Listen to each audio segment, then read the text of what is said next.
প্রিয় দর্শক, আমি আছি আমার বাড়িতে, কৃষি জমিতে। প্রিয় দর্শক, আপনারা সবাই আমাকে দেখছেন, যে যেখান থেকেই সবাইকে স্বাগতম জানিয়ে শুরু করছি আমার ভিডিওটি। প্রিয় দর্শক, লাল সবুজের পতাকা। 1971 সালে 9 মাস যুদ্ধের পর থেকে আমাদের দেশটির নাম বাংলাদেশ, স্বাধীন বাংলাদেশ, সার্বভৌমত্ব একটি দেশ।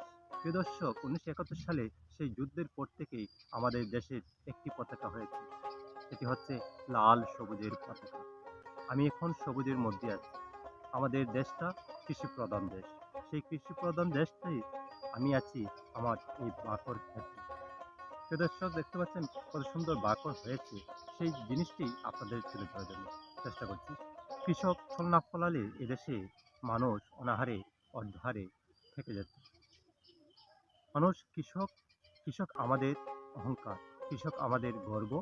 তাই আমি বলছি, কৃষককে কখনো অসম্মান করতে নেই।